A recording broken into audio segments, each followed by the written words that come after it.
चलिए पहले 15-20 minute telescope के क्वेश्चन करा देता हूं, है ना, और उसके बाद फिर आगे बढ़ेंगे। मॉड्यूल खोल लीजिए।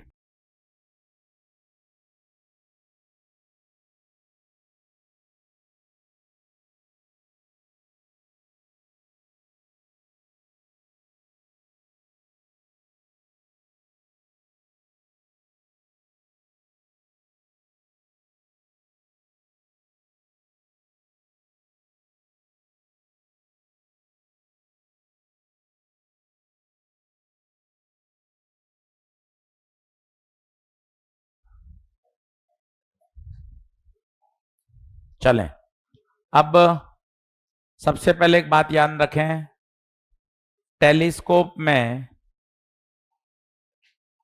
अगर कुछ भी नहीं दे रखा तो फाइनल इमेज को कहां मानते हैं? दिमाग में बैठाइए, टेलीस्कोप बहुत ज्यादा पूछा जाता है। टेलीस्कोप बढ़िया 15-20 मिनट और सीख लीजिए कि कुछ भी नहीं मेंशन है। बच्चों, अगर कुछ भी नहीं मेंशन है तो फाइनल इमेज को कहां माना जाएगा? इन्फिनिटी पर। और उस समय जो मैग्निफिकेशन होगा वो होता है FO bye fee, FO by FE, एकदम याद होना चाहिए। और बेटा जो ट्यूब लेंथ होता है वो होता है FO प्लस FE।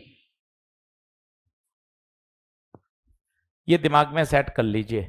मैक्सिमम सवाल तो इससे ही सॉल्व हो जाते हैं अगर फाइनल इमेज कहां बने? इनफाइनाइट पर। इसके दूसरे शब्दों में नाम क्या है? Normal adjustment, adjusted for parallel raise, relax eye. और कुछ भी नहीं दे रखा तो अभी फाइनल इमेज को कहां माने? इनफाइनाइट। दिमाग में एक बार सेट कर लीजिए, सुबह का समय याद हो जाएगा। टेलीस्कोप का angular magnification FO by FE, tube length FO plus FE। क्या बात ओके है क्या? ठीक है। अब अगर अगर फाइनल इमेज कहां बने? 25 पे, तो बताइए क्या होगा? FO बाय FE नहीं, UE। Tube length FO plus UE, और UE पता है? DFE upon.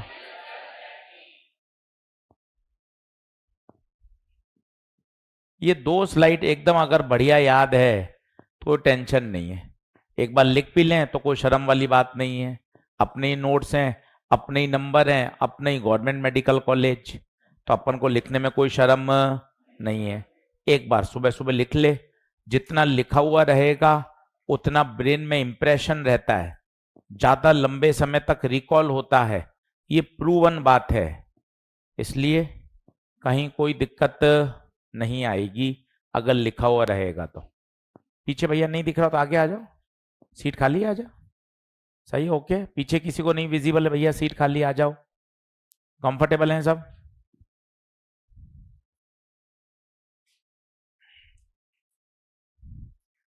तो फाइनल इमेज इन्फिनिटी पे बोल बोल के लिखते जाओ, मनी मन बोलो उसको। फाइनल इमेज इन्फिनिटी पर, तो angular magnification FO by FE, tube length FO plus FE।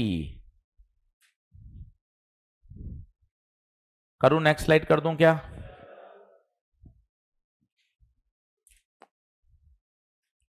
अगर फाइनल इमेज 25 पे बने, 25 को बोलते हैं least distance of distinct vision.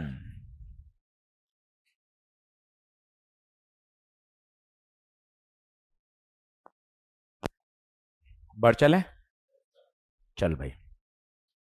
अब मॉड्यूल खोल, सवाल करता जा मेरे साथ साथ।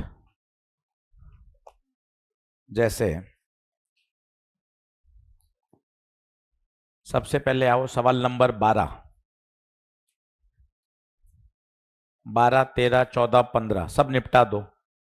पेपर भी है, फायदा मिलेगा, पेपर में तैयारी हो जाएगी।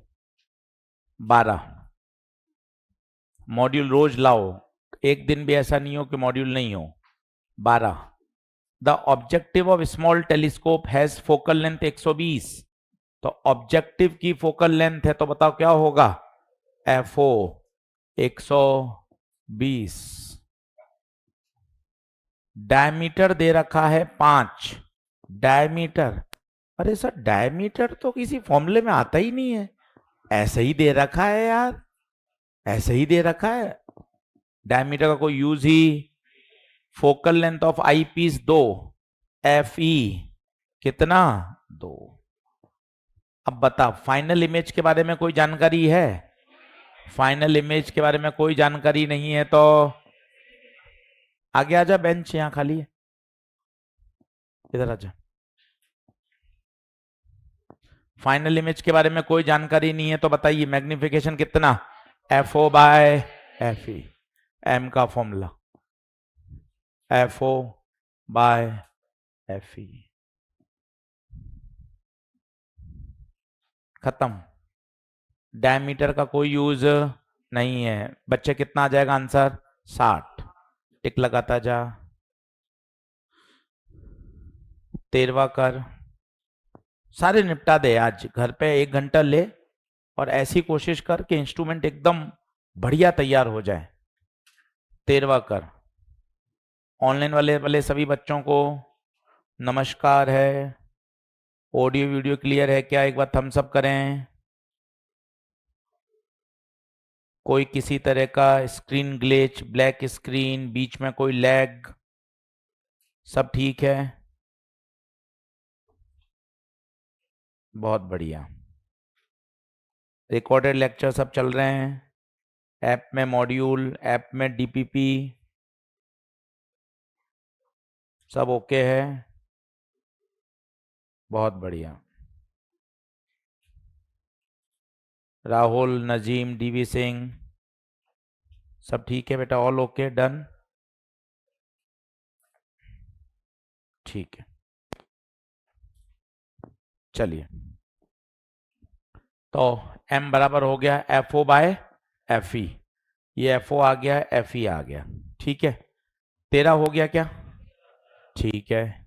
अब आइए 14 पे आइए, 14 कर लिया था क्या, टिक लगा दो। 15 पे आओ, 15 पे आओ, 15 भी हो गया था क्या, ठीक है।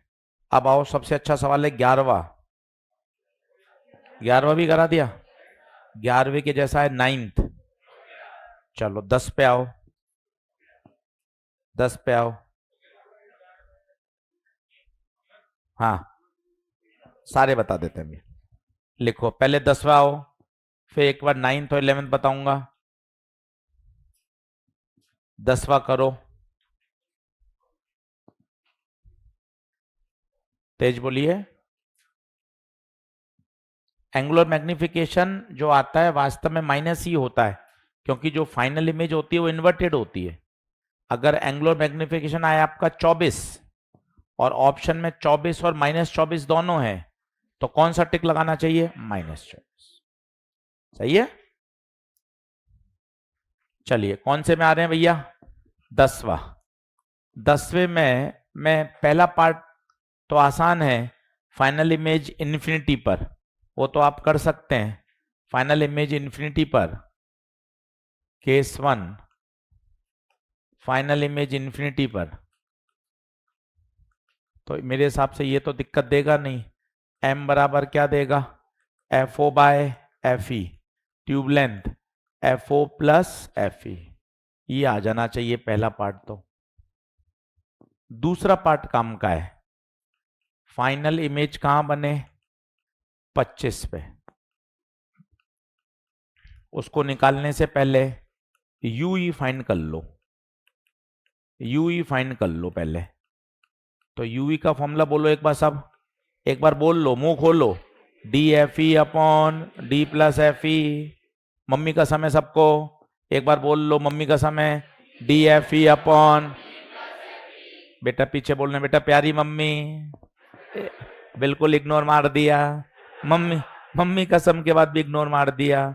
U DFE upon D plus FE, प्यारी मम्मी बेटा अम्मी, u बराबर D F E upon D plus F ई। सही बात है, पहले u ही निकाल लो। एफ ई कितना है, एफ ई 5 और d है 25, एफ ई 5 तो 25 इंटू 5 बटा 25 प्लस 5 तो 25 5 30, तो u ही आ गया 25 बटे 6, u ही आ गया। अब तो m की दिक्कत ही नहीं है, m क्या होता है, FO बटे UE, tube length FO plus UE। इतने अच्छे तरीके हैं ना, आपको कभी परेशान नहीं होने देंगे। किताबों में बड़े बड़े फॉर्मूले हैं, एक भी मत याद करिए, इससे सारे सॉल्व हो जाते हैं।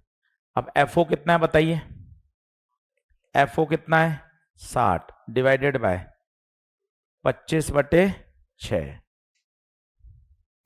और FO कितना है 60 और FE 25 बटे 6, 25 बटे 6, 6 चौक 24, 1 बचा, 6 कम 6, 4 बचा, तो L आ गया 64.1। देखो तो यही आ रहा है क्या,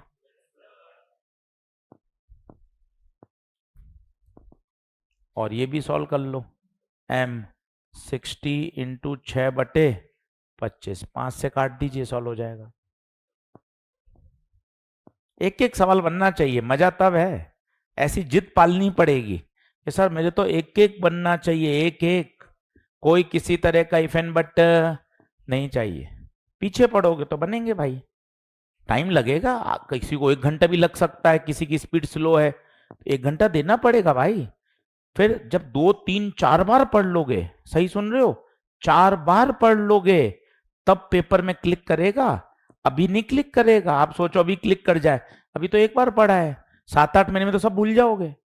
4-4 बार पढ़ना पड़ेगा, तब जाके परीक्षा में उस 3 घंटे में याद आएगा। तो सर फिर organic, IOC, botany, zoology, rotational, fluid, SHM, thermo, electro सब याद आ जाता है। सर आप कैसे गारंटी ले रहे हो, पिछले 50 साल का रिजल्ट देखो ना, बच्चे हर साल पहुंच रहे हैं मेडिकल कॉलेज, हर साल पेपर हो रहा है, सिलेबस हमेशा इससे ज्यादा ही रहा है, कम तो अब लगातार होता ही जा रहा है। इसका मतलब परीक्षा में याद भी आ जाता है, वेल प्रूवन है। कभी मन में ऐसा लगे यार इतनी बातें कैसे याद आएंगी यार, इतने फॉर्मूले, बॉटनी वाले टीचर अलग पढ़ा रहे हैं, जूलॉजी और सिखा रहे हैं, फिजिकल भी चल रही है, ओसी भी चल रही है, इतना कैसे याद आ जाता है यार। फिर पीछे मुड़ कर देखा, नहीं सर याद आता है, इतने साल से बच्चे जा रहे हैं कॉलेज, हर साल बच्चे पहुंच रहे हैं, इसका मतलब याद तो आता है यार। तो वहां से फिर कॉन्फिडेंस बढ़ा कि नहीं नहीं याद आ जाता है यार, ऐसी टेंशन वाली बात नहीं है। दिमाग क्या ऐसे लड़ाई लड़ता रहता है, कभी आधा दिमाग कुछ कहता है, फिर आधा दिमाग कुछ कहता है। नहीं पॉजिटिव दिमाग बात करेगा तो परेशान हो जाएंगे ना यार। फिर पॉजिटिव दिमाग कहता है नहीं नहीं हो जाता है यार, फिर देखना अरे नहीं यार अपने आसपास वालों का भी हुआ है, अपने घर में भी सिलेक्शन हुए हैं यार, कोचिंग से भी सिलेक्शन हुए हैं, सीनियर्स पढ़ रहे हैं, किसी के भाई पढ़ रहे हैं, तो फिर वहां से पॉजिटिव दिमाग आता, अरे नहीं होता है यार सिलेक्शन, ऐसा कोई असंभव नहीं है। इस तरह से माथापच्ची चलती रहती है दिमाग में। और फिर जो पॉजिटिव माइंड जिसका ज्यादा है, जिसकी मेहनत ज्यादा है, जिसके सब बढ़िया चीजें, पढ़ाई रेगुलर है, वो आगे निकल जाता है। तो पॉजिटिव माइंडसेट होना बड़ा जरूरी है। दिमाग में दोनों हिस्से हैं, कौन सा ज्यादा आप मजबूत करते हो आपके ऊपर निर्भर करता है। आप नेगेटिव नेगेटिव ही सोचते रहोगे, ऐसा नहीं कि किसी व्यक्ति के मन में विचार नहीं आता, नेगेटिव भी आता है पॉजिटिव भी आता है। आपको इंपॉर्टेंट है कि आप किसको ज्यादा प्रबल रखते हो। पॉजिटिव माइंडसेट रखोगे चीजें अच्छी रहेंगी। टिक लगा लीजिए। अब एक 11वां सवाल देखिए, वापस स्टार लगा लीजिए, चाहे 11वां देखें चाहे 9 देखें। ये बहुत अच्छा सवाल है। इसमें क्या दे रखा है, अल्फा दे रखा है, अल्फा 2 डिग्री। अल्फा क्या होता है याद करिए, अपन नेकेड आई से सीधा चंद्रमा को देख रहे हैं बिना इंस्ट्रूमेंट, तो वो क्या है अल्फा। इंस्ट्रूमेंट की सहायता से देखते हैं तो वो क्या है बीटा। और m बराबर मेरे बच्चे बीटा बाय अल्फा। तो पहले m निकाल लो, m कितना, कुछ भी मेंशन नहीं है तो FO बाय FE। FO बोल 60, FE बोल 5, तो m कितना 12, M12 बीटा 24। अब देखो अच्छे से, ऑनलाइन वाले बच्चे डाउट पूछ लो भैया। 16, 15, 14, 13, 12, 11, 10, 9। ऑनलाइन वाले बच्चे डाउट पूछ लो बेटा, 16 से लेके 9 तक। मुस्कान,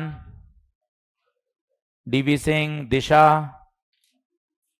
9 हो गया बेटा, बिल्कुल 9 और 11 बिल्कुल एक जैसे हैं बेटा। जो अभी किया वो 11वां है, बिल्कुल वैसा ही कौन है, 9। 14 हुआ क्या, 14 सभी से 14 हो गया क्या? 14 कुछ बच्चे ऑनलाइन में पूछ रहे हैं, बता देता हूं। 14 कुछ बच्चे पूछ रहे हैं, देखें वो क्या कह रहा है। मैग्निफिकेशन 19 है और ट्यूब लेंथ कितनी है, 100। बहुत आसान है, मैग्निफिकेशन 19 और tube length 100। Magnification FO by FE, तो FO 19 FE, FO और L बराबर होता है FO plus FE। L 100, FO put कर दो।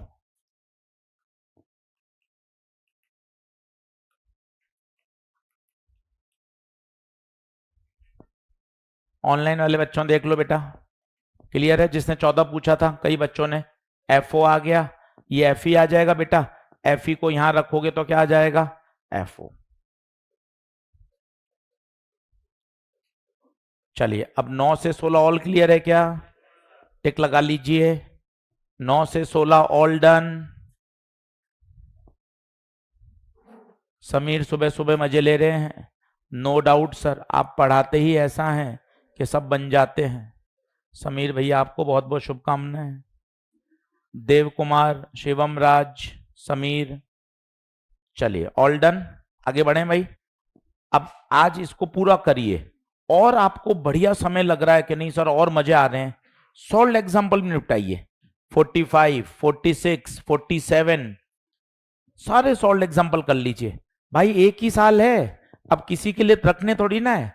जितना एफर्ट लगा सकता है, जितनी तपस्या कर सकता है, कर ले भाई। सॉल्व एग्जाम्पल निपटा इसके। कितने देखो, काउंट करो कितने सॉल्व एग्जाम्पल हैं, देखो सॉल्व एग्जाम्पल देखिए कितने हैं, 45, 46 और 47। तीनों सॉल्व एग्जाम्पल आज कर लीजिए। और माइक्रोस्कोप के भी हैं क्या, माइक्रोस्कोप के कितने देखो, माइक्रोस्कोप के 44 और 43, तो 5 हो गए टोटल।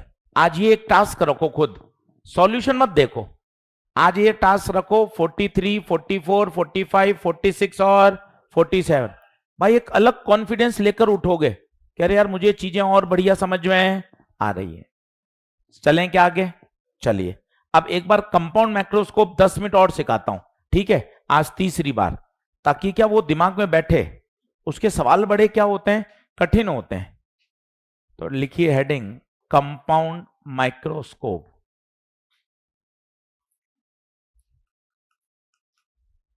सर ये क्या करते हो आप सर, 2-2, 3-3 बार सिखाते हो सर। अरे बेटा फिजिक्स दुखती रग है नीट की, अगर नहीं संभाल लेंगे तो परेशान होता रहेगा ना भाई। तो तेरा कॉन्फिडेंस बढ़ेगा, मॉड्यूल करेगा, सवाल बनेंगे, तुझे कितना अच्छा लगेगा कि सर मेरी फिजिक्स पकड़ हो रही है सर। इसलिए इतना प्यार से पढ़ाते हैं, एक एक डाउट बताते हैं, टॉपिक को 3-3 बार समझाते हैं, शाम को 2-2 घंटे डाउट बताते हैं, केवल इसलिए यार फिजिक्स का डर हटे यार। बच्चा ये बोले कि नहीं सर फिजिक्स बन रही है सर, आप मेरे साथ खड़े हो, चीजें सही हो जाएंगी, खूब मेहनत करेंगे, आगे बढ़ेंगे सर। डर हटना जरूरी है, इसलिए बार बार समझाते हैं। तुम भी पढ़ो घर पे, खूब पढ़ा करो, लिख लिख कर याद करो, सवाल बनाओ। सवाल किसी से सॉल्व नहीं होते भाई, मेहनत करनी पड़ती है, तब जाके बनेंगे। अब आइए कंपाउंड माइक्रोस्कोप की कहानी सुनेंगे एक बार सभी। बताइए कितने लेंस, 2 लेंस, एक ऑब्जेक्टिव और एक आईपीस। इसकी फोकल लेंथ, इसकी यहां क्या रखा, नाम भी फिक्स है। ये दूरी इसने क्या बनाई, A डैश, ये दूरी एकदम छपी होनी चाहिए। ऑब्जेक्टिव का magnification v by U F upon F minus V upon objective है तो ओ। और इन सब में क्या रखना पड़ता है? Lens formula 1/v minus 1/u। इसमें भी क्या रखना पड़ता है? साइन। क्या ये बात ओके है? ऑब्जेक्टिव का काम एकदम पक्का। अब फाइनल इमेज कौन बनाएगा? आई पीस क्या प्रार्थना करेगा?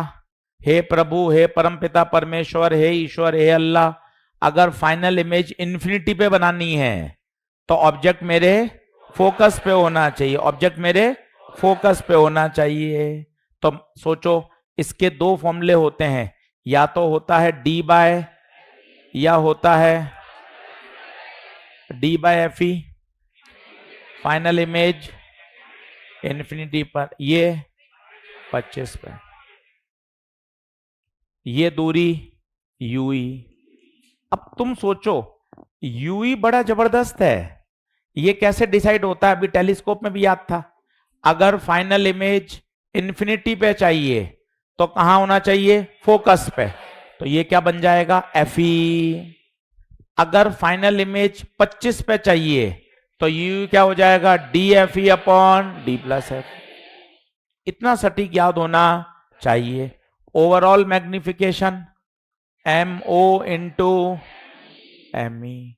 रिलैक्स आई का मतलब फाइनल इमेज इंफिनिटी पर। फाइनल इमेज बनाता कौन है? Eyepiece. भाई 3 मिनट भी नहीं लगे, सोच, लिख भी लिया तूने, बोल भी लिया, सुन भी लिया। अब घर पे तू ऐसे 5 बार लिख लेगा तो नाचने लग जाएगा, पर 5 बार तू लिख नहीं पाएगा, दिक्कत ये है। 1-2 बार बात तो ऐसे हो जाता है, अरे कौन लिखे, दिक्कत ये है ना। 5 बार अगर तूने छाप लिया तो दिमाग में तेरे ऐसी क्लैरिटी आ जाएगी ना, अरे सर कंपाउंड माइक्रोस्कोप सर मुझे दिखने लग गया। ऑब्जेक्टिव पहले इमेज बनाएगा, ये इमेज सर आईपीस के लिए ऑब्जेक्ट का काम करेगी, फिर सर मैं ये देखूंगा कि फाइनल इमेज कहां चाहिए, सर फाइनल इमेज इन्फिनिटी पे चाहिए तो ऑब्जेक्ट फोकस पे, फाइनल इमेज 25 पे चाहिए तो object D F E upon D plus F E पर। सर ओवरऑल मैग्निफिकेशन एम बराबर MO into M E. MO के सारे फॉर्मूले में हमेशा साइन रखना पड़ता है, इनमें साइन रखना नहीं पड़ता है। इतनी बातें अगर पता है भाई तो सवाल क्यों नहीं सॉल्व होगा? अब देख, आगे कंपाउंड माइक्रोस्कोप के कौन सा सवाल मैंने कराया था, कौन सा रह गया था, वो मैं बता देता हूं। देखो, छठा हो गया था क्या? छठा, चलो छठा करते हैं। डिस्टिंक्ट व्यू का मतलब 25 सेंटीमीटर। अगर ऐसा बोलता है डिस्टिंक्ट विजन मतलब 25 सेंटीमीटर। अब आओ प्यारे छठे सवाल पर। ऑनलाइन वाले सभी बच्चे छठा सवाल खोलिए कंपाउंड माइक्रोस्कोप का, खुद पढ़िए, 5 मिनट ज्यादा लगने दीजिए। इंस्ट्रूमेंट का डर हटा के फेंकना पड़ेगा, नहीं तो पिछले साल भी डर था, आज भी डर है, तो फिर फायदा क्या? अब तो ऐसा होना चाहिए कि नहीं सर, इंस्ट्रूमेंट का तो एक एक सवाल, सर सॉल्व एग्जाम्पल सारे, अनसॉल्व क्लास नोट्स, तब मजे की बात है। चलिए ऑनलाइन वाले सभी बच्चों, छठा सवाल।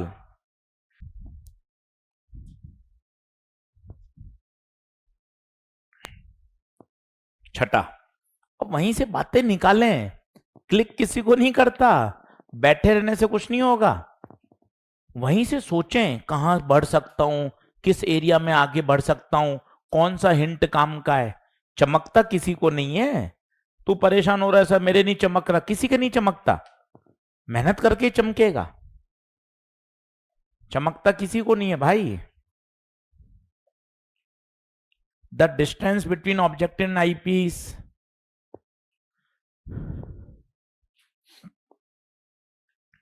ये ऑब्जेक्टिव, ये आईपीस कितनी है? 14। ठीक है। Magnifying power for relax eye, और भाई relax eye, final image infinity पर, एम बराबर MO into M E, M कितना 25, एमओ पता नहीं, M E final image infinity पर है तो एम ई कौन सा लगेगा, डी बाय एफ ई। सोचो, हूं मत करो। हाँ है, focal length of eye 5, MO 5 आएगा भाई। अब एमओ आ गया, अब एमओ आते ही पहले एमओ की उल्टी कर दूं, सर एक बार उल्टी कर दो, हाँ उल्टी कर दे सर, उल्टी का मतलब जो रटा हुआ है सब लिख दे, ओके सर। एक बार एमओ की पूरी क्या कर दी, उल्टी कर दी। अब कौन सा लगेगा वो सोच, कौन सा लगेगा सोच। मुझे मुझे क्या चाहिए, यूओ, एफ ई मुझे पता है कितना 5। अब जरा सोच, फाइनल इमेज इंफिनिटी पर, फाइनल इमेज, यहां से कुछ हिंट बोल, फाइनल इमेज बनाता कौन है, फाइनल इमेज बनाता कौन है, आईपीस क्या कहेगा, अगर फाइनल इमेज इंफिनिटी बनानी है तो ऑब्जेक्ट, ऑब्जेक्ट मेरे कितने 5, ये 14, ये 5 9, ये क्या होता है वीओ, मजे आ गए, वीओ पता है, एमओ पता है, यूओ पूछा है।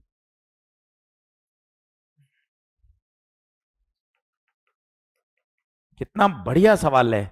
आप देखो कितनी बातें लग गई, मैं आपको काउंट करके बताता हूं, आप खुद कहोगे अरे सर यार इतनी चीजें मैं सोच पा रहा हूं। सवाल तो कठिन है ही, मैं मान रहा हूं कठिन है, पर आप इतना सोच पाए। अभी अपन काउंट करेंगे कि यार एक सवाल में तूने बेटा 4 4 5 5 कॉन्सेप्ट लगा रहा है, धीरे धीरे समझ में आ जाएंगे, करने तो पड़ेंगे, जी जान तो लगानी पड़ेगी भाई। अब देख मैं कॉन्सेप्ट हाईलाइट कर रहा हूं, तो मुझे बता तुझे कौन सा याद नहीं है, ठीक है ना, ईमानदारी से बताना तू कौन सा याद तुझे नहीं है, बताना। रिलैक्स आई का मतलब फाइनल इमेज इन्फिनिटी। देख काउंट करना कि यार कितनी कितनी बातें एक सवाल में लगती हैं, और मैं यूं ही मोबाइल देखता रहता हूं यार, पता नहीं क्या टाइम पास कर रहा हूं। हटा मोबाइल की बीमारी यार, कि सर पूरे पूरे दिन नहीं देखूंगा सर, हटा ना, इतनी हालत खराब है, तेरे सवाल चमकते नहीं, सूत्र तुझे याद होते नहीं, एनसीईआरटी बॉटनी जूलॉजी तू पढ़ता नहीं, फिर भी मोबाइल उठा लेता है, मतलब ही नहीं यार मोबाइल उठाने का। कोशिश कर कि यार मैं मोबाइल नहीं उठाऊं। फाइनल इमेज इन्फिनिटी पर, पहला देख रिलैक्स आई, दूसरा सुन एम बराबर एमओ इंटू एम ई, तीसरा सुन एम ई बराबर डी बाई एफ ई, चौथा कॉन्सेप्ट सुन फाइनल इमेज इन्फिनिटी पे तो ऑब्जेक्ट फोकस पे, और पांचवा एमओ का फॉर्मूला वीओ बाय यू। पता एक सवाल में कितनी बातें, 5 5 बातें आनी चाहिए, तब जाके प्रश्न हल होगा। गिन, एक रिलैक्स आई का मतलब फाइनल इन्फिनिटी पर, एम ई का formula D by F E, M का formula MO into M E, चौथा फाइनल इमेज इन्फिनिटी पे तो ऑब्जेक्ट आईपीस के फोकस पे, पांचवा एमओ का फॉर्मूला वीओ बाय। इसलिए तो ऑप्टिकल इंस्ट्रूमेंट के सवाल कठिन बोलते हैं लोग, क्यों बोलती है दुनिया ऑप्टिकल इंस्ट्रूमेंट के सवाल कठिन है, 5 5 बातें लग रही हैं यार, इसलिए बाजार में है। जैसे आप हॉस्टल में जाके चिल्लाओ यार फ्लूइड कठिन है यार, रोटेशनल कठिन है, 1 मिनट बोल, पूरा हॉस्टल तेरे पीछे, हाँ भाई तू सही कह रहा है, फ्लूइड रोटेशनल सवाल नहीं बनते, सब एकदम से साथ में दे देंगे आपके, क्यों दे देंगे, फ्लूइड रोटेशनल भाई साहब 5 5 6 6 कॉन्सेप्ट लगते हैं, तो बोल ऑप्टिकल इंस्ट्रूमेंट के सवाल नहीं बनते, तू बोलेगा नहीं सेंटेंस, इतने पूरा हॉस्टल तेरे पीछे, भाई बिल्कुल सही कह रहा है, सवाल नहीं बनते ऑप्टिकल इंस्ट्रूमेंट के। कारण बनेंगे कैसे यार, 4 4 5 5 बातें लगती हैं, तब जाके सवाल सॉल्व होता है, इसलिए बढ़िया है। अब देख तुझे 1.10 पूरी आनी चाहिए, आज 1 घंटा 1.10, और सॉल्व एग्जाम्पल कितने 5, ये पूरे करने हैं। किस वाले में, inverted, inverted final image inverted बनती है। चलिए आगे बढ़ें क्या, देख लीजिए, पहला लेक्चर खोल लें, फर्स्ट लेक्चर जब हमने रिफ्रैक्शन शुरू किया था, सबसे पहली बार जब हम मिले थे, ऑनलाइन वाले बच्चों पहला lecture,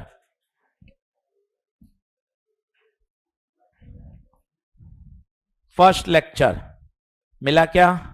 refraction, when light travel from one medium to another medium speed changes, पहला लेक्चर। ये भाई साहब पूरा रे ऑप्टिक्स हो गया, देख लो आप। 6 महीने लगे पर अपन ने ईमानदारी से इसको बढ़िया तैयार कर लिया। और ये बहुत बड़ा टॉपिक है, ये फिजिक्स का सबसे बड़ा टॉपिक है ये। अगर आपने इसको 2-2 बार 3-3 बार पढ़ लिया, इससे बड़ा कोई नहीं है, ना इलेक्ट्रो है ना मैग्नेट है, सब इससे छोटे हैं। सबसे बड़ा टॉपिक है ये। और ये अपन ने लगभग 6 महीने अपन को लगे और अपन ने इसको मेहनत करके बढ़िया तैयार कर लिया। अब आपको इसको पूरा, कल छुट्टी है, फिर आपकी संडे की भी छुट्टी है एग्जाम की, है ना, तो आपको इनका उपयोग लेना चाहिए। रिलैक्स रहें, कोई दिक्कत नहीं है। पर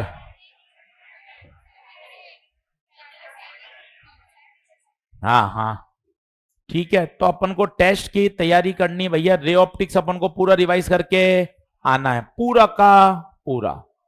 क्या बात ओके है? चलिए, हाँ बिल्कुल बिल्कुल, लिखें, हैंग डालिए। Plane mirror, plane mirror,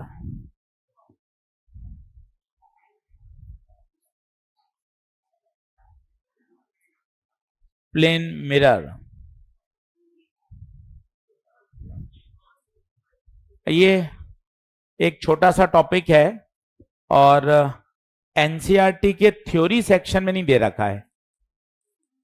NCERT के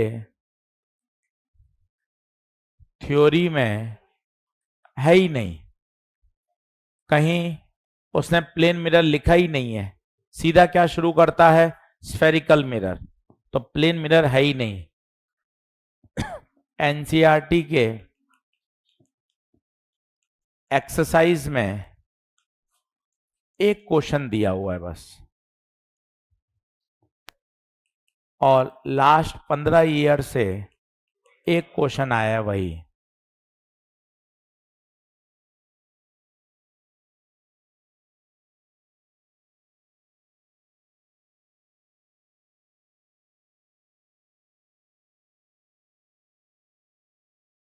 चलिए, तो अपन पूरा पढ़ेंगे 2 दिन तो, पर आपको एक आइडिया हो, रे ऑप्टिक्स सिलेबस वाइज तो आज पूरा खत्म हो गया है।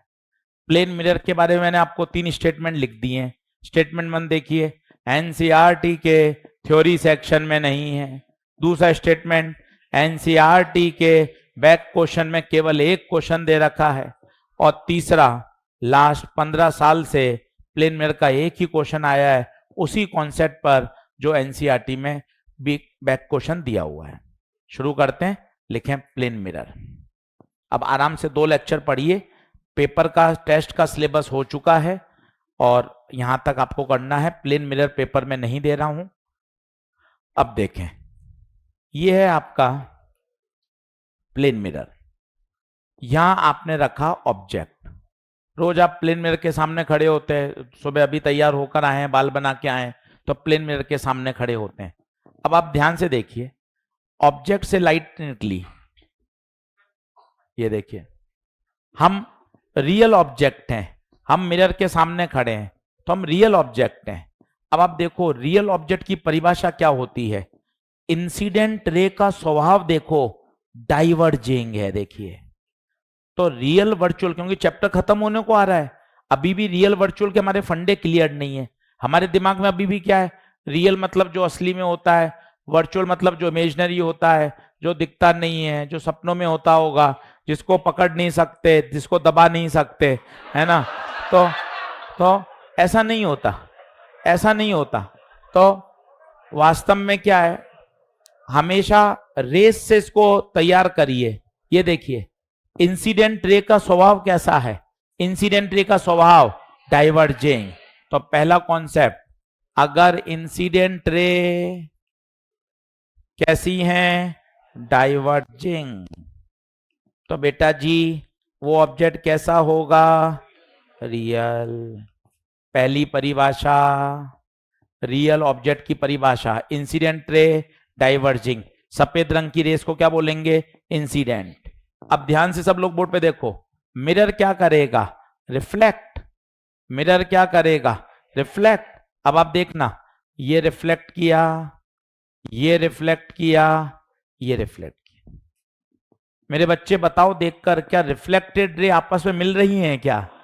अगर रिफ्लेक्टेड रे नहीं मिल रही है मतलब रियल इमेज नहीं है, कहां बढ़ाएंगे? पीछे। और यही क्या कहलाएगी? इमेज। पर कैसी? Virtual image. लिखना शुरू करिए। तो पहला concept, plane mirror real object की कैसी इमेज बनाता है? वर्चुअल। और मुझे बताओ, क्या प्लेन मिरर में आप दिखाई देते हो? इसका मतलब वर्चुअल इमेज को देखा जा सकता है। ये अपना पहले लेक्चर का सवाल था, क्या वर्चुअल इमेज को देखा जा सकता है? तो ध्यान रखिए, प्लेन मिरर बच्चों रियल ऑब्जेक्ट की,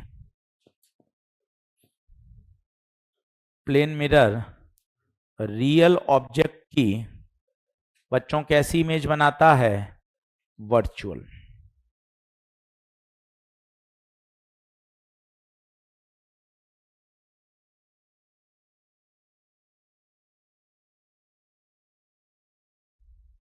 टेस्ट में प्लेन मिरर का क्वेश्चन नहीं आएगा, इंस्ट्रूमेंट तक का सिलेबस में। ठीक है भाई वसीम?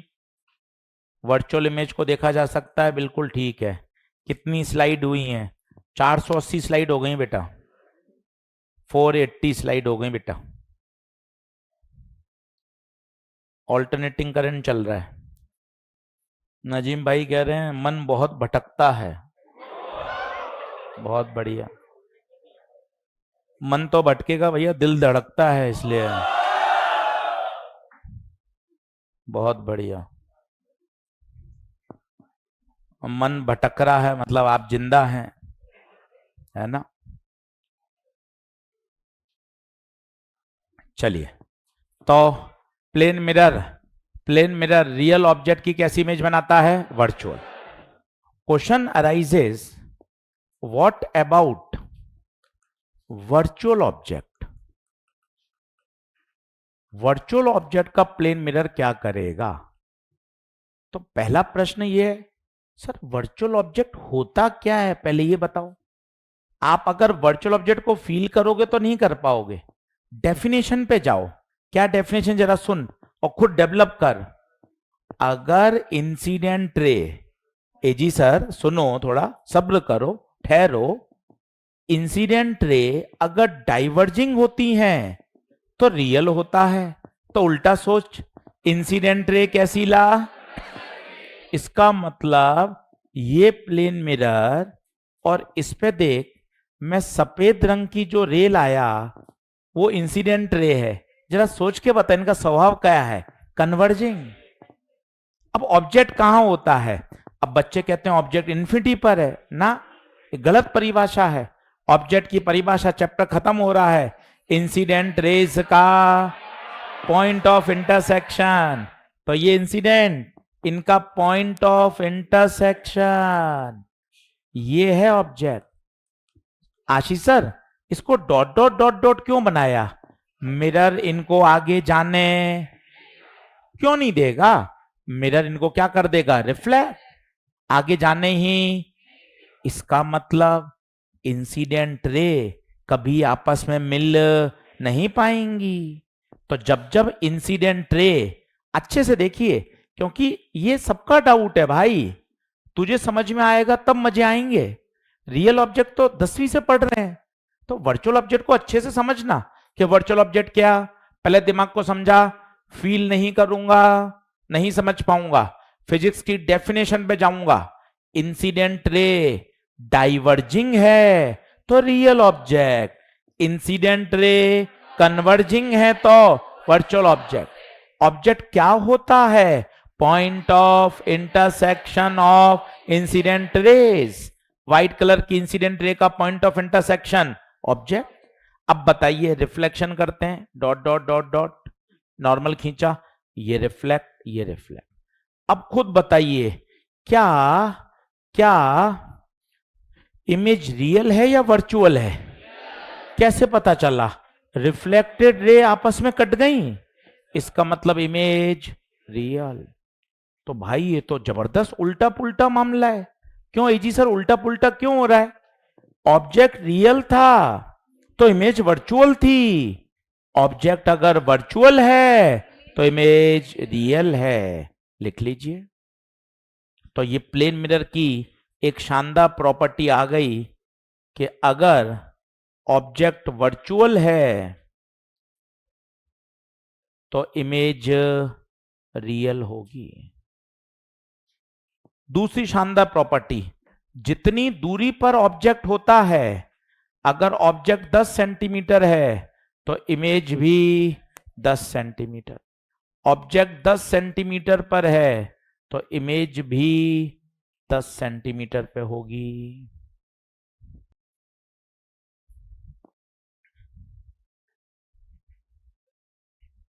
तो ध्यान रखें। हाँ,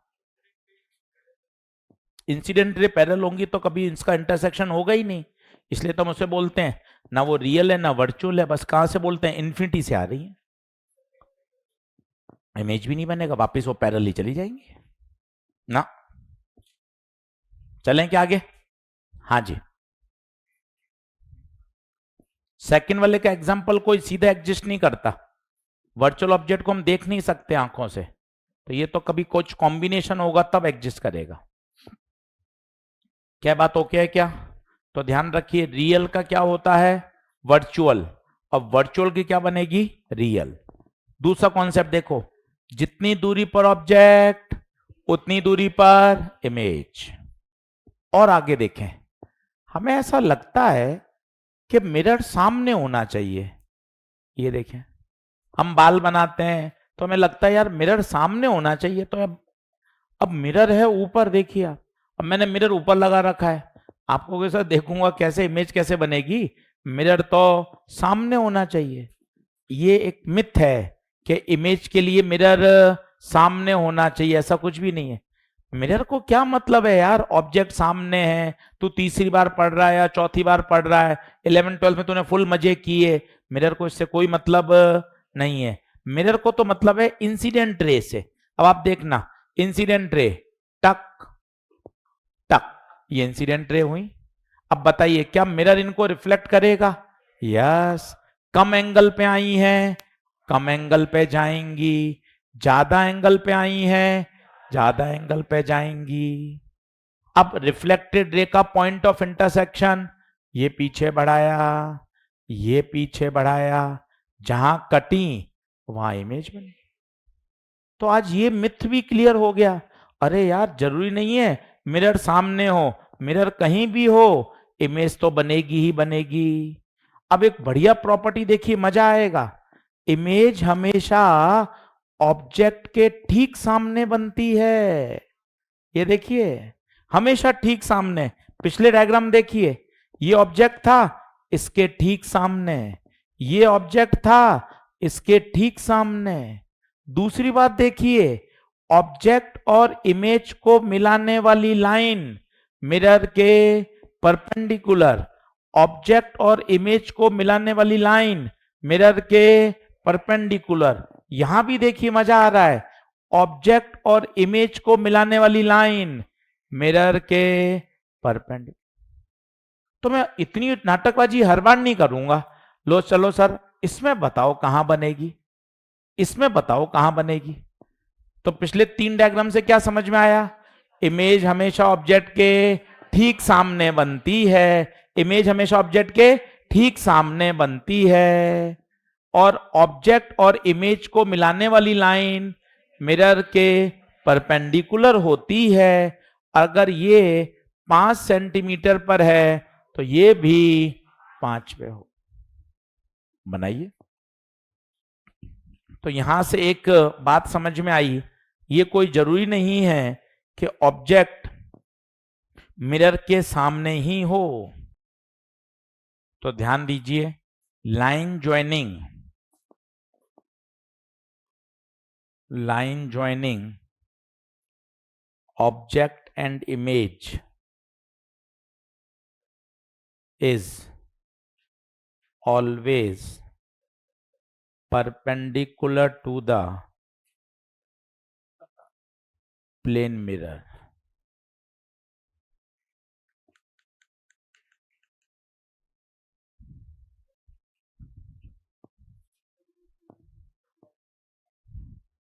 सामने कहाँ लाइट तो नहीं, लाइट तो ये है एरो वाली,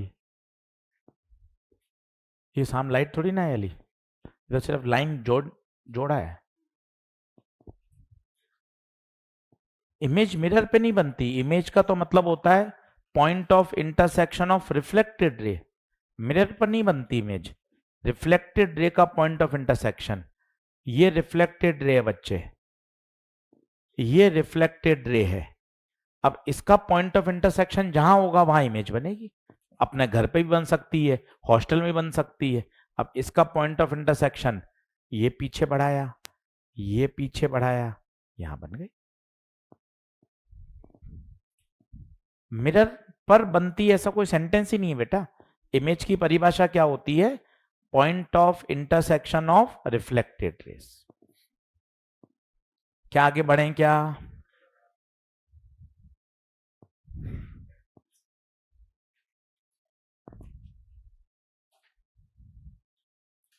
क्लास है क्या सैटरडे को? आज की तो पढ़ ले बेटा, आज की पढ़ ले, नोट्स बना ले। जैसे सब टाइम टेबल रोज आता है, उसके दिन भी टाइम टेबल आ जाएगा। टाइम टेबल आ जाए तो पढ़ाई कर लेना, नहीं आए तो सो जाना। सही है, आज की तो पढ़ ले बेटा। यस करो।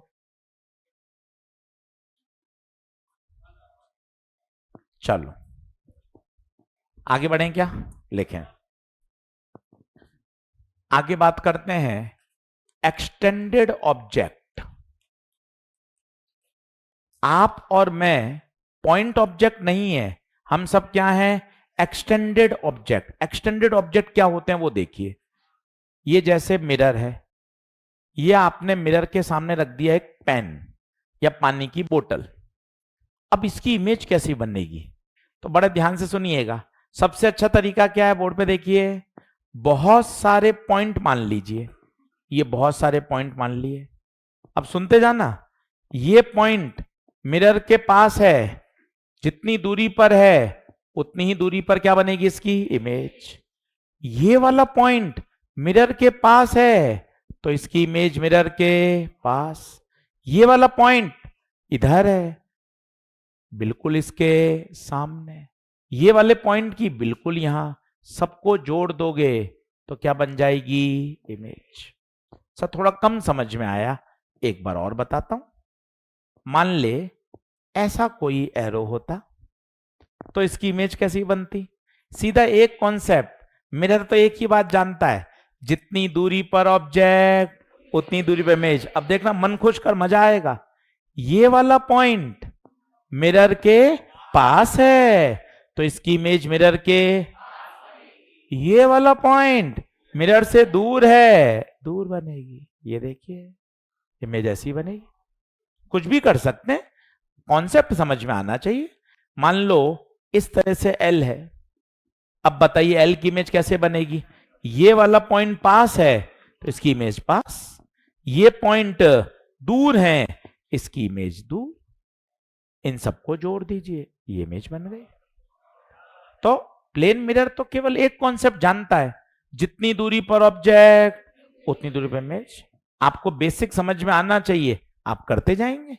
अब इसी में एक सवाल आता है, आप लिखना शुरू करिए। एक घड़ी है जो कि प्लेन मिरर के सामने रखी गई है और घड़ी में 8:20 हो रहे हैं। 8:20 में बताइए छोटी सुई कहां होगी? छोटी सुई 8 और 9 के बीच में होगी, थोड़ी 8 पे थोड़ी ना होगी, वो तो 8 बजे होती। 8:20 हो गए तो थोड़ी सी 8 से ऊपर चली गई होगी। और बड़ी सुई कहां होगी? 4 पे। तो घड़ी में अभी बजे हैं 8:20। अब आपसे पूछा गया है बच्चे, प्लेन मिरर में देखने पर बताओ घड़ी में कितना समय दिखाई देगा?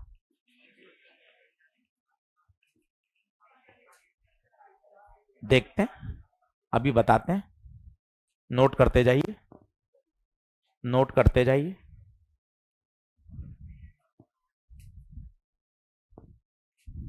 उसको प्लेन मिरर घड़ी से कोई मतलब नहीं है भाई,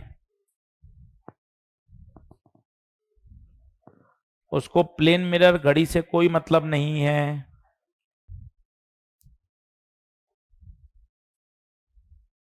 एक बच्चे का थोड़ा डाउट है, वो सही कर रहा हूं। अभी पिछले 3-4 दिन में काफी ऑनलाइन बच्चे नए बैच में जुड़े हैं, उनके लिए लिख रहा हूं, बाकी सबको तो पता है। ये नंबर अपने मोबाइल में सेव करिएगा, उसके बाद फिर टाइम टेबल के और ब्रॉडकास्टिंग ग्रुप के मैसेज आ पाएंगे। ये ऑनलाइन वाले बच्चों के लिए नंबर है और यही हेल्पलाइन नंबर भी है, ठीक है। 7300098070, ये आप अपने मोबाइल में सेव करेंगे, तभी हम जो व्हाट्सएप से मैसेज भेजते हैं वो ब्रॉडकास्टिंग कहलाती है। ब्रॉडकास्टिंग का मैसेज तभी रिसीव होगा जब आपके पास ये नंबर सेव होगा। आप इसको सर्वम ऑनलाइन के नाम से सेव कर लीजिए, आपके पास सेव होगा तभी आपके पास मैसेज रिसीव होंगे।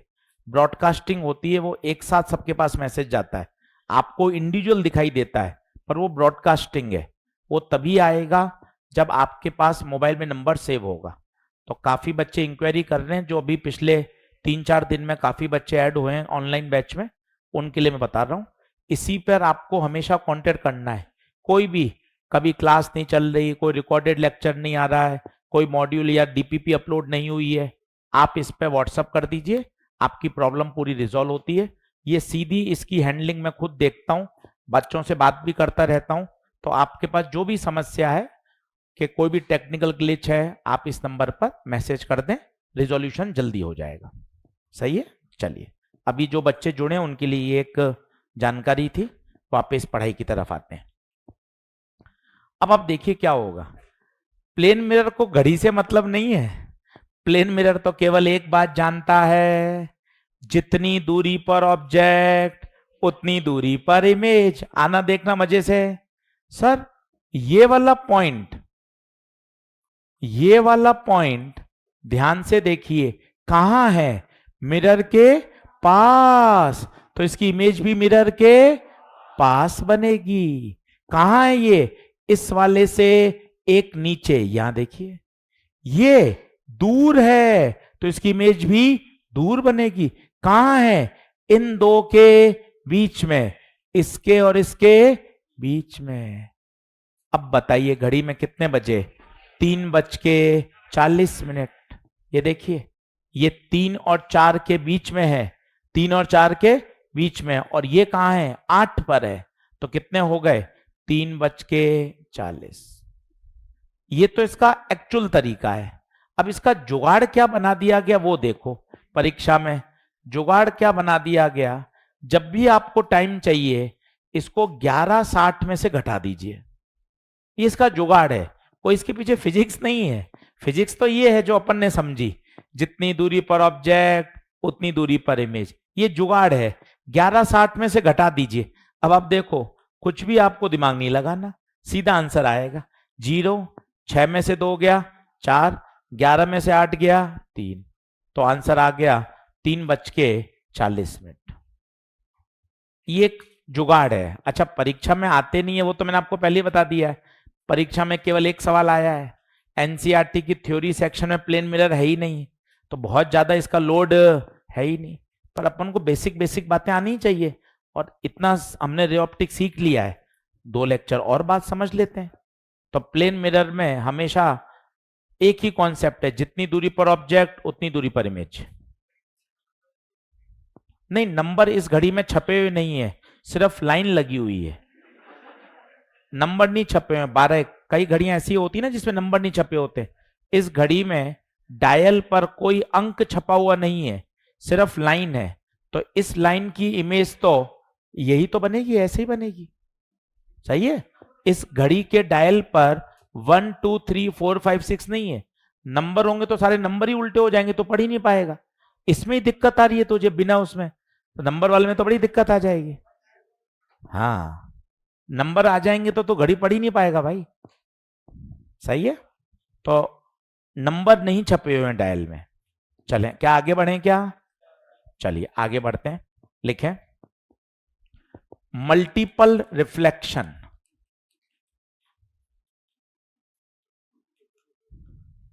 Multiple reflection case 1, when mirrors are parallel to each other. When mirrors are parallel to each other.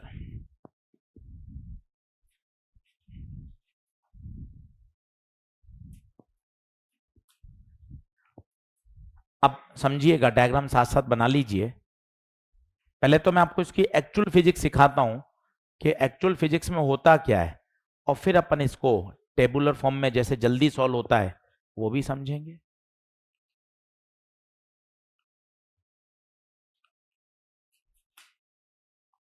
बहुत इंटरेस्टिंग भी है, चीजें समझने के लिए अच्छी भी हैं, परीक्षा के लिए इंपॉर्टेंट नहीं वो ठीक है, 2 लेक्चर अपन पढ़ रहे हैं, पर कॉन्सेप्ट सारे ऐसे हैं कि जो बहुत समझे जा सकते हैं तसल्ली से।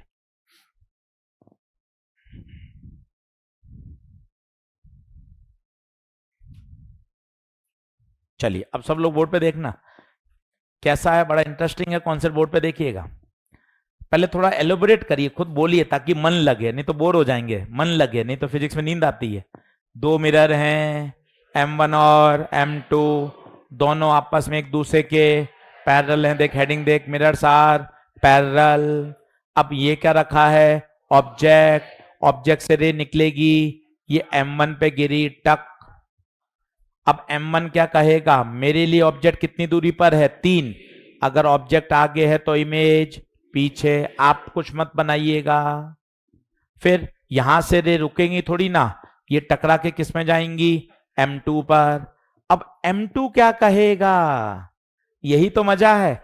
M2 कहेगा कि जो इसकी इमेज है वो मेरे लिए, तो बताओ कितने पर, 10 और 3 13। ये इमेज कहां बनाएगा, 13 पर।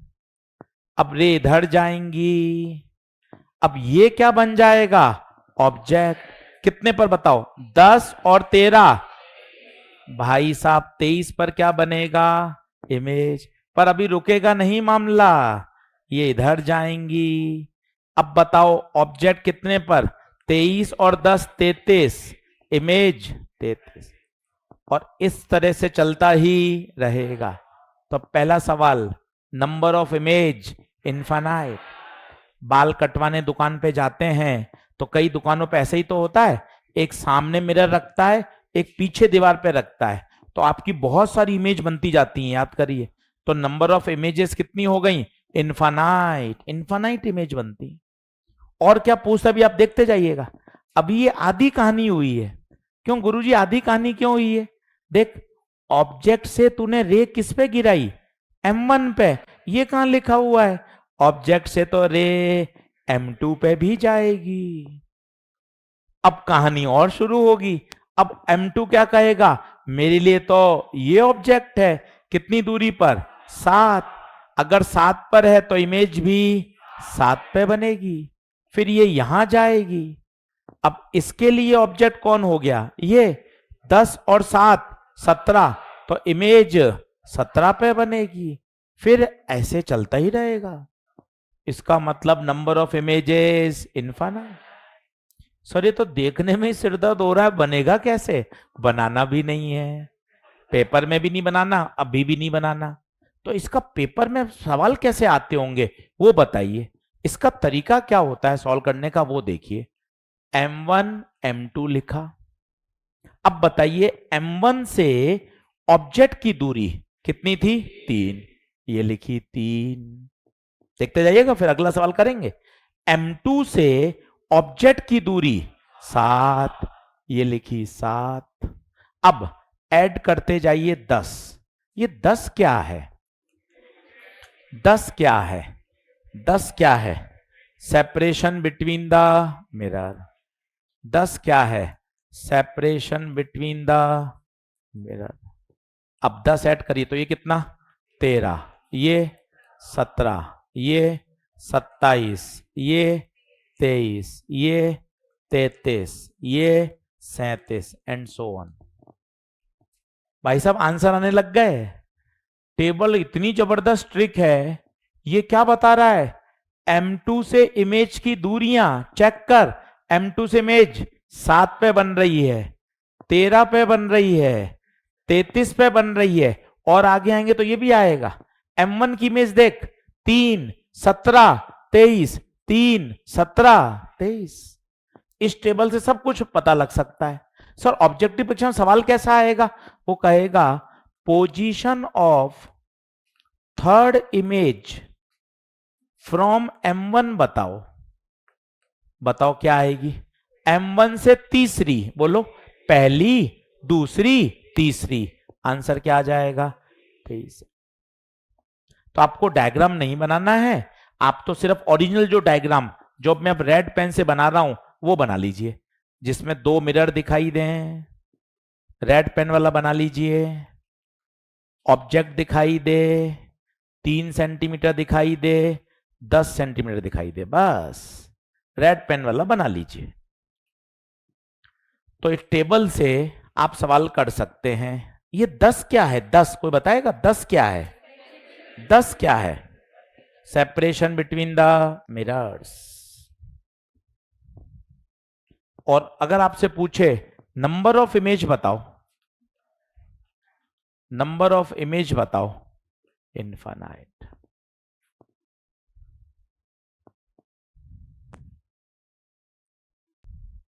तो क्या पूछेगा, M1 से तीसरी, तो गिन लो M1 से पहली, दूसरी, तीसरी। ये जरूर लिख लेना 10 क्या ऐड कर रहे हो, 10 क्या है, सेपरेशन बिटवीन द मिरर्स। पहला सवाल आता है नंबर ऑफ इमेजेस बताओ, नंबर ऑफ इमेजेस।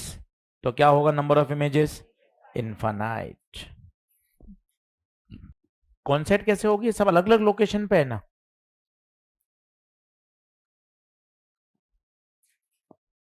नहीं तो 15 उधर आएगी, 15 इधर आएगी, कॉन्सेप्ट कैसे हो जाएगी। वो M1 से दूरियां हैं बेटा, ये M2 से दूरियां हैं, तो अलग अलग जगह बनेंगी। चलिए एक प्रश्न करके बताइए। इन द गिवन सिचुएशन, एक क्वेश्चन लिखिए। In the given situation, in the given situation find out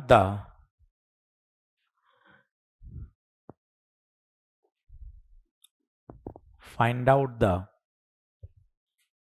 position of second image, position of second image from M2।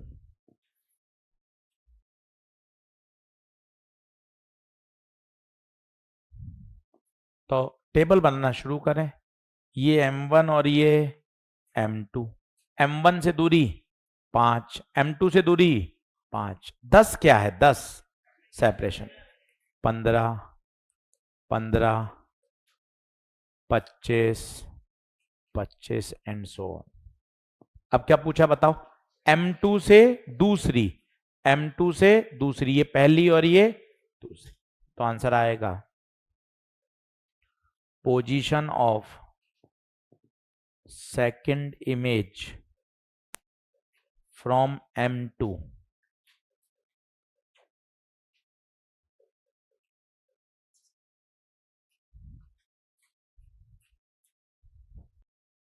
दोनों की लंबाई सेम नहीं है, इनफाइनाइट है, इनफाइनाइट लंबाई, तभी तो चलता रहेगा। अगर लंबाई कम होगी तो क्या होगा, एक पर्टिकुलर एंगल के बाद जब रेज बाहर निकल जाएंगे फिर रिफ्लेक्शन नहीं होगा। तो इनफाइनाइट है लंबाई। क्या आगे बढ़ें क्या? चलिए, ये था जब मिरर्स आपस में क्या है, पैरेलल। अब केस 2 करते हैं। when mirrors are inclined at an angle theta,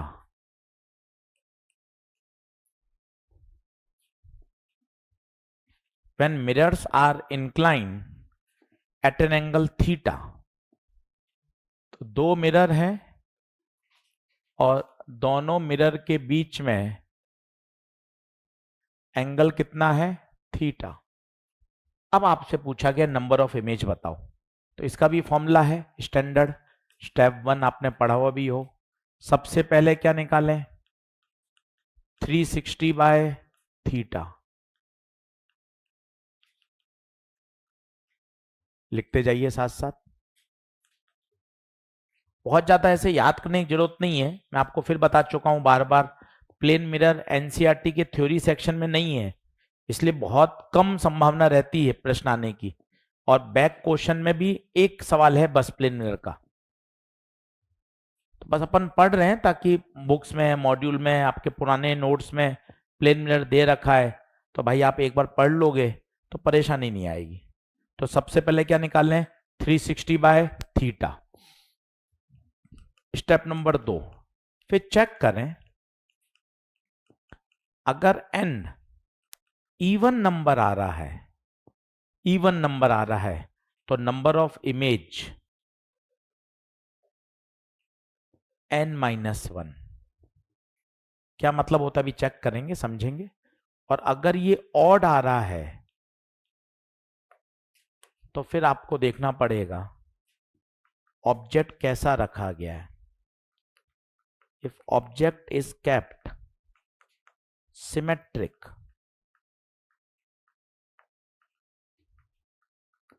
the number of image, or if object is kept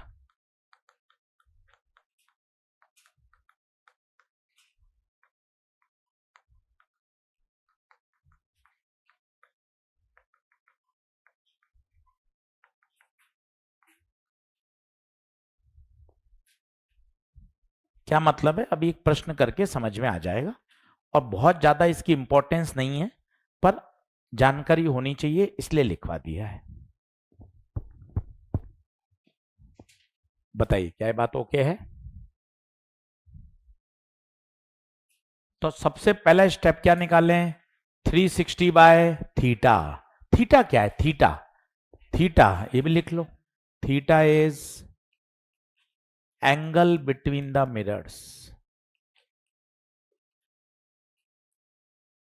theta क्या है, theta is angle between the mirrors.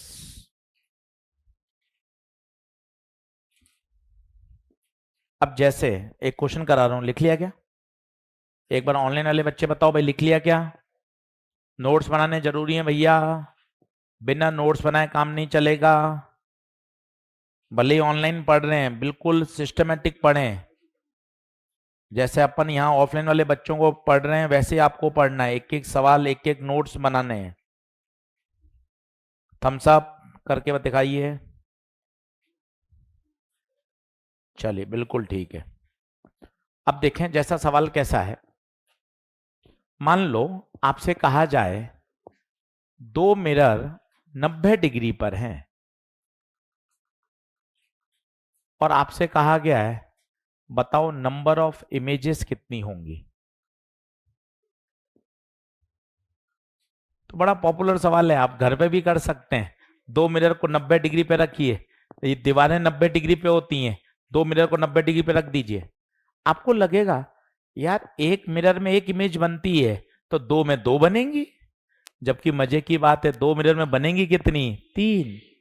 तो सर तीन कैसे बन जाती हैं, अभी तो पढ़ के आए हो आप मल्टीपल रिफ्लेक्शन। क्या होता है, मल्टीपल रिफ्लेक्शन। अब बताइए स्टेप नंबर 1, सबसे पहले क्या फाइंड करें, 360 बाय थीटा। बताओ 360 बाय 90 कितना आया, 4। अब चेक करो n को, चेक करो क्या है, इवन है या ऑड है, इवन है या ऑड है, इवन है। तो बताओ टेबल के किधर आओगे, लेफ्ट या राइट, लेफ्ट। n को चेक किया इवन है, अब बताओ नंबर ऑफ इमेज कितनी आई, n-1। नंबर ऑफ इमेजेस कितनी आई, n-1। बोले तो 4-1, बोले तो 3। इनफैक्ट अगर आप फील करना चाहें कहां कहां बनेंगे और प्रैक्टिकल करके देखें तो मजा ही आ जाएगा। एक बनेगी ठीक इसके सामने, एक बनेगी ठीक इसके सामने, और एक बनेगी बिल्कुल ऐसे, बिल्कुल इस तरह से।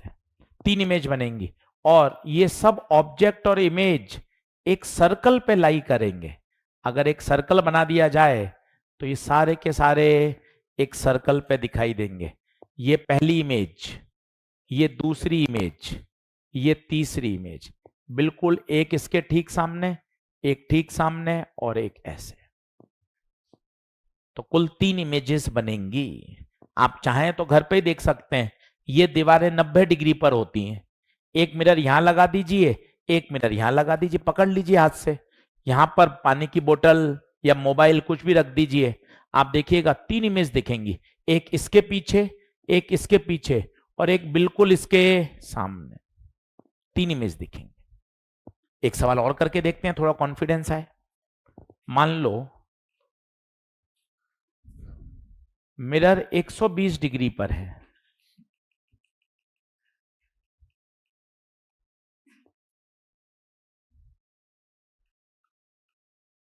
अब आपसे पूछा गया है नंबर ऑफ इमेजेस बताइए।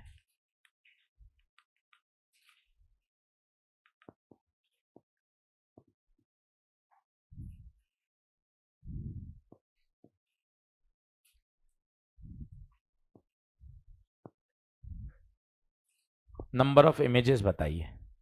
तो ये 120 क्या है, एंगल बिटवीन द मिरर्स। तो स्टेप नंबर 1 क्या करें, 360 बाय थीटा, 360 बाय 120, 3। अब चेक करें एन क्या है, ऑड है या इवन है, ऑड है। अगर एन ऑड है बच्चे तो टेबल में बताओ किधर आएंगे।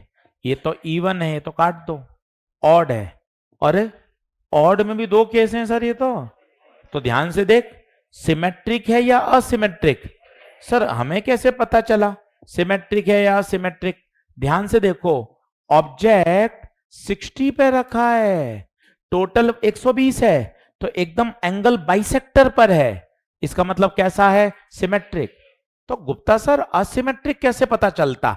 ये मान लो 10 डिग्री पे होता, 20 पे होता, 50 पे होता, तो असिमेट्रिक हो गया। ये कैसा है, सिमेट्रिक। कैसे पता चला सिमेट्री, 120 का आधा। घर पे घड़ी लगाते हैं तो पिताजी क्या करते हैं, दोनों दीवारों का सेंटर लेके लगवाइए।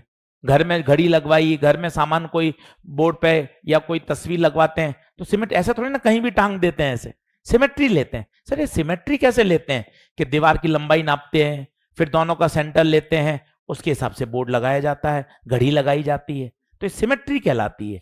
कुल कितना है 120, आधा कितना हुआ 60। इसका मतलब ऑब्जेक्ट कैसा रखा है मेरे बच्चे, ऑब्जेक्ट इज केप्ट सिमेट्रिक। अब सिमेट्रिक में बताओ नंबर ऑफ इमेज कितनी आएंगी, नंबर ऑफ इमेज n-1, 3-1 कितनी 2। बताइए। तो पेपर की तैयारी अच्छे से करिएगा। पूरी रे ऑप्टिक्स पेपर मैंने बना दिया है, पूरा रे ऑप्टिक्स आएगा। प्लेन मिरर नहीं दिया है, सभी पे सवाल मिलेंगे। प्रिज्म पे भी है, लेंस कटिंग पर भी है, पानी में डुबोना भी है, हर चीज पे सवाल है। तो पूरा अच्छे से कॉपी पढ़ के आएंगे तब बढ़िया तैयारी हो जाएगी। चलिए धन्यवाद।